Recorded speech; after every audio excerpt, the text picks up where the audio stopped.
Welcome back to Orange Hat Reviews, everyone. Hope you all are having a wonderful day. So, big shout out to EpimeTheAus.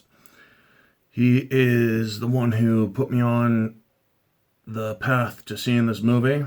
It is called The Long Kiss Goodnight. It is a 1996 film with Gina Davis, Brian Cox, and Samuel L. Jackson, and a few other names as well, Melanie Kanakarides being one.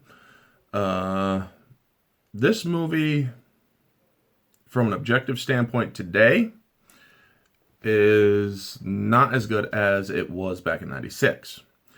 1996, the special effects were at their best, where in this, the special effects are, well, they haven't aged well, let's just say that.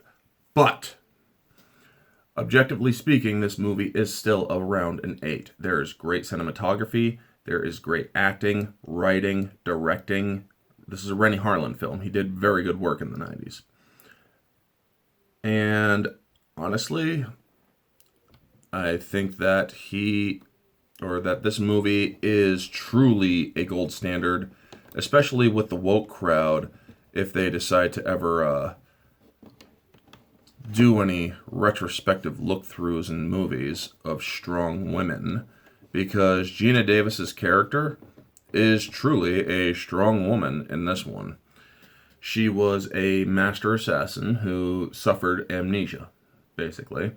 And she had a kid, or she was pregnant with a kid during the time of her amnesia, or even before her amnesia. She was 2 months pregnant when she woke up not knowing who she was. So, basically, she lived 8 years of a normal life as a teacher and a fiance or spouse, and she was enjoying that life until she got into a car accident driving one of her drunk guests home during a Christmas party. And this coincided with her being in a Christmas parade and having that news report of the parade find its way to people who thought she was dead. So the government is included in this, and they start freaking out. And then she, or rather, everybody else freaks out, including the guy that thought had killed her and whatnot. He breaks out of prison to try to kill her, and after the car accident, she starts to remember. The way that this movie is paced, it is actually very well paced. It does start out a little slow, but then it picks up, and really kicks off later on. This movie is 2 hours, and it is 2 hours of a brilliant story. The way that, or the dynamic between the two different personalities of Gina Davis's character in this is really well played. In her amnesia state, she is basically abhorred by violence and whatnot. She doesn't have a violent bone in her body. But as her former self starts to break through because of the memories, she does start to pick up the skills that she had. Now, that's not exactly what really happens in cases of amnesia. Jason Bourne is actually more akin to, or is actually more accurate, but still, this movie does have a lot of entertaining qualities to it. Brian Cox, Samuel L. Jackson, they really bring the comedy as well as the seriousness in certain scenes. Gina Davis has a nice line with Samuel L. Jackson where he's putting a gun in his pants or in his pocket. He's like, well, would you rather put it in my pants so I shoot my dick off? She's like, so you're a sharpshooter now? I mean, that is like the best burn I have ever seen on television, and I have seen some good ones, folks. So then you got Brian Cox's character who trained Gina Davis's character, and he's like, he hands her a gun, then he pulls out another one, and Sam's like, how many guns do you have? 3. I always carry 3. 1 in a hip, 1 in a holster, and 1 next to Mr. Wally. And he's like, what? because of his own fear of shooting his own dick off. And Brian Cox is perfect. He's like, Asians always miss it on a pat down because they don't want to touch another man's groin. You know? It's smart. Back then, it was smart. Nowadays, you get a full pat down no matter what.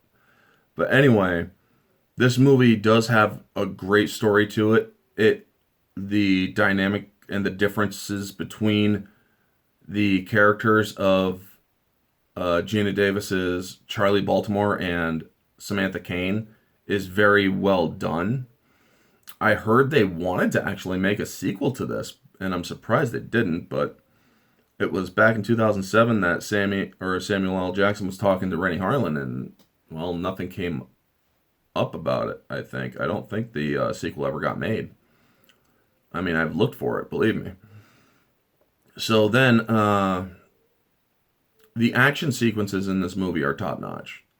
Even the first sequence where she has the guy that tried to kill her before break out of prison and home invade, and she's fighting him, and there is one part of that is completely unbelievable, where he actually fires a grenade round at her, and her daughter is at the top of the stairs where that actually happens to hit and blows out the wall. But it's like, that kind of explosion would kill a kid. The immediate impact plus the sound shock and all that stuff, it would have killed a kid. It would have also put a lot of stuff in it. But back in the 90s, you can't, or they don't really want to show that kind of stuff happening, you know? And she had a more integral part. But anyway, I really did enjoy this movie because objective, like I said, objective, it puts it around an 8 to an 8.5. Subjective, I really enjoyed this. This movie was a 10. It was just freaking pure comedy, insanity, action, and all that. It was gold. Same with Moviegoer. It was incredibly entertaining to watch. This movie is one that I actually would recommend to anyone who has not seen it. And I am very thankful to Epi and others who said, yeah, you should definitely check out The Long Kiss Goodnight. I mean, Gina Davis is completely badass in this movie. And you know what? I'm keeping that promise that I did. And I now own the movie on my digital library. So anyway, folks, thank you so much for watching this video. If you did like it, please feel free to like, comment, subscribe, share, all that jazz.